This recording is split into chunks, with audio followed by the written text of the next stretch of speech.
Hello बच्चों, आइए इस प्रश्न को पढ़ते हैं। ध्वनि तरंगों को विद्युत तरंगों में बदलकर सीधे प्रेषित नहीं किया जा सकता है, क्योंकि पहला ऑप्शन है वे ध्वनि की चाल से गमन करती है, दूसरा ऑप्शन है उनकी आवृत्ति नियत नहीं रहती है, तीसरा ऑप्शन है उनके गमन के लिए अति उच्च लंबाई का एंटीना लेना होगा, चौथा ऑप्शन है उनकी ऊर्जा बहुत अधिक होती है।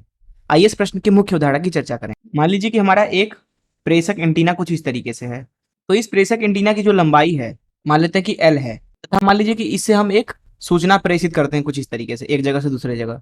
मान लेते हैं कि इस प्रेषित सूचना का जो तरंगदैर्घ्य है वो लैम्डा है। ऐसी स्थिति में यह सूचना जो है इस एंटीना से तभी भेजा जा सकता है जब एल का मान अर्थात इस एंटीना की लंबाई कम से कम लैम्डा बटे 4 हो।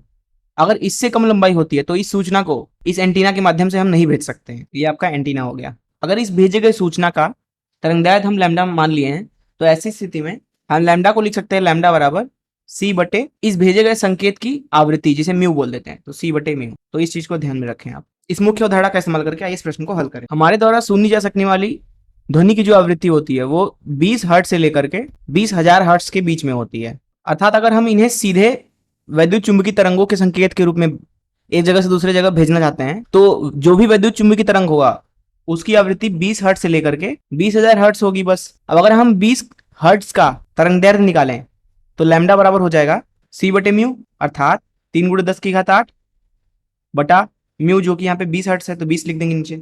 ये बराबर आएगा 1.5 × 10⁷ मीटर। इसको किलोमीटर में अगर बदला जाए तो यह आएगा 15,000 किलोमीटर। वही अगर बात करें इस आवृत्ति से संबंधित लैम्डा की तो लैम्डा बराबर सी बटे म्यू लिखा जाएगा। सी का मान 3 × 10⁸ बटा म्यू मतलब 20,000।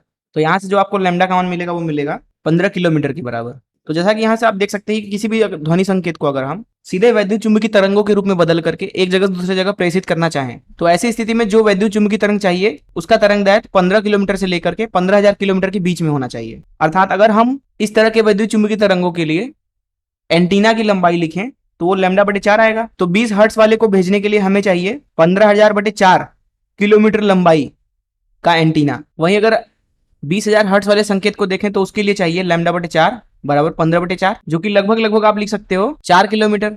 वहीं इसको लगभग लिखा जा सकता है 4,000 किलोमीटर। अर्थात अगर आपको ध्वनि संकेत को सीधे वैद्युत चुंबकीय तरंगों के संकेत के रूप में बदलकर भेजना है तो आपको एंटीना की लंबाई, जैसा कि यहाँ पे आप देख सकते हैं कि 4 किलोमीटर से 4,000 किलोमीटर के बीच में चाहिए। 4 किलोमीटर से लेके 4,000 किलोमीटर के बीच में चाहिए।